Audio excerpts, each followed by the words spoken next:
Our scene starts with the sounds of Abel's mahogany harp's music being played in the background as Cain walks away from the stage, grinning ear to ear. Due to previous events, Orbus and Cain trapped Abel and compelled her to play, and the circus filled. Looking out among the circus goers, through Cain's eyes, he saw them as desperate and depraved, while at the same time, Orbus left to prey on the unsuspecting. The pair of Orbus and Cain were insatiable in their hunger for power as they began killing off the inhabitants of the circus grounds. Orbus began using the bodies as vessels for the souls of the damned to inhabit for the bidding of the demonic duo.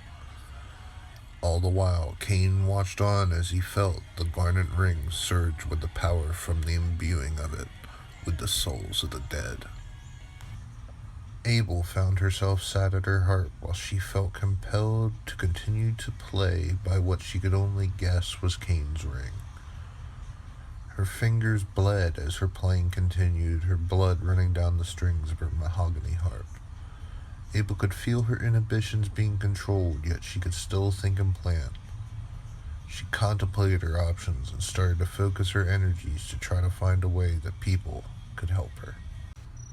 The garnet ring glowed with a radiant red glow that had illuminated the tent that Cain had wandered into. Cain became awash as he felt even more power flow through him like an electricity going through his veins.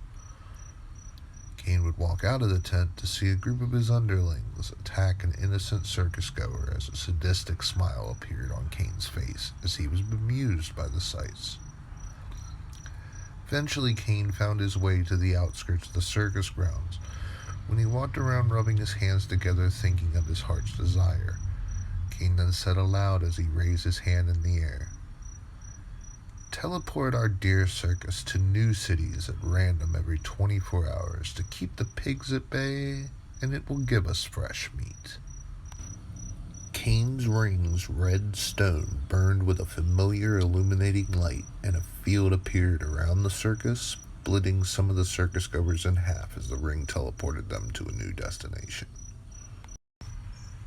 Cain made his way as he found himself skipping while the circus began to fill with fresh meat within moments of their teleportation.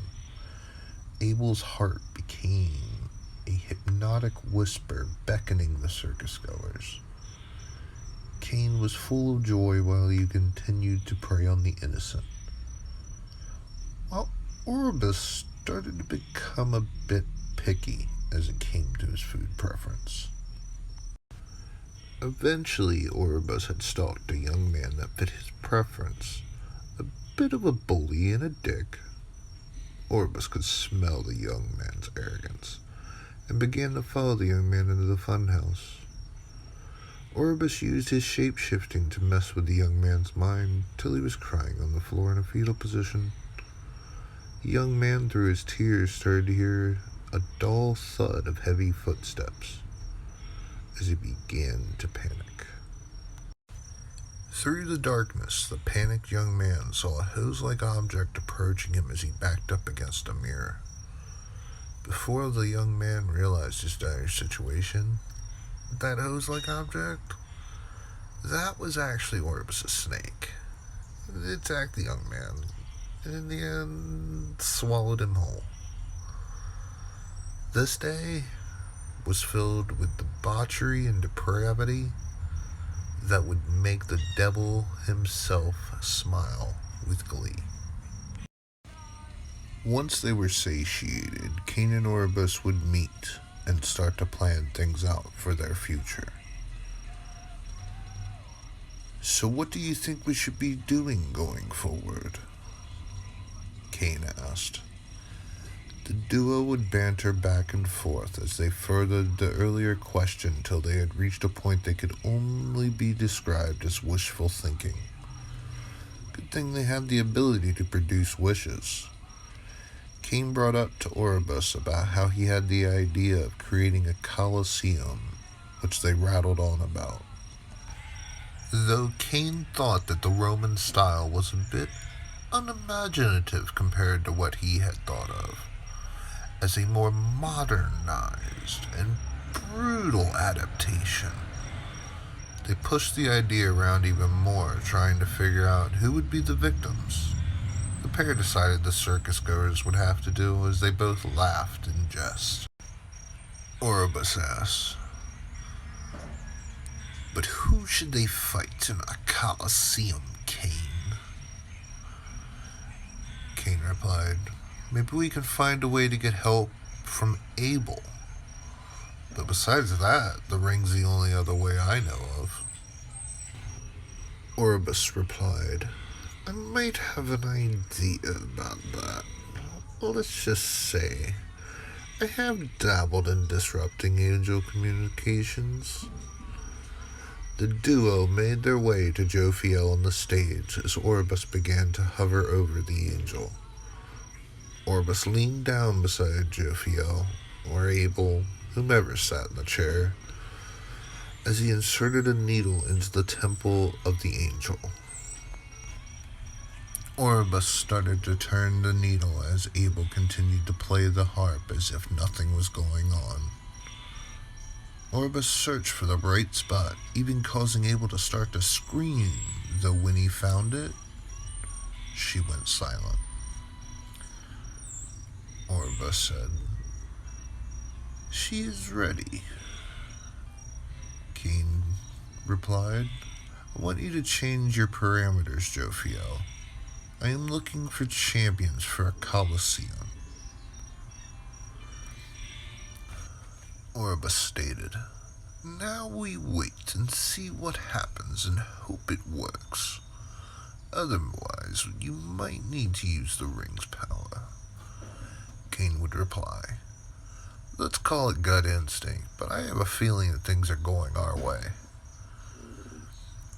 Cain would start to slow dance around the angel in the chair as he said aloud, "Oh, dear champions, come to me and prepare to fight and die for my amusement." Oribus looked on with a face of disgust as he started to feel Cain's ambitions might be a future problem, though time will tell, he thought to himself. Over time, new patrons would come to the circus due to the angel's ability, but Cain would find none of them were worthy enough for his Colosseum. Cain, flustered by the angel's ability being an unreliable way to get the champions, would grab the garnet ring from his end table as he thought intently of what he needed. Putting the ring on his finger, he began tapping it onto a piece of paper that was on the table. When Cain lifted his hand and as he said aloud, "Ring, show me a list of names of worthy competitors for my Colosseum." Cain waited a bit and thought it didn't work, till he started hearing a hissing noise. As he looked for its source, eventually he noticed something was burning names into the wall he was pointing at. Cain became giddy as he started to do a jig. Oribus entered the room and was swept up into the jig. Oribus would ask, "Why are we dancing?" Cain danced in glee as he pointed to the wall and spoke, "Those are our Colosseum champions. The ring is giving us a list." Oribus would ask, "You couldn't just ask it to be written down on a piece of paper like the one on the table?" Cain quipped back, "That was my plan, but I pointed toward that wall.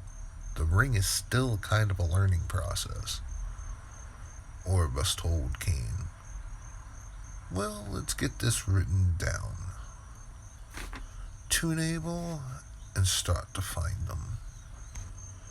Cain would reply, "Oh no, dear Oribus, I cannot afford to kill Abel, though I will instead find some fresh meat for power."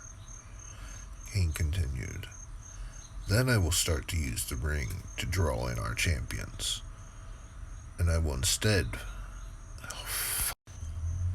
Cain would say, "Oh no, dear Orbus, I cannot afford to kill Abel, though I will instead find some fresh meat for power." Cain continued, "Then I will start to use the ring to draw in our champions, and I will convince them to run in the Colosseum." Orbus smiled with glee. "Ooh, this is going to be oh so much fun."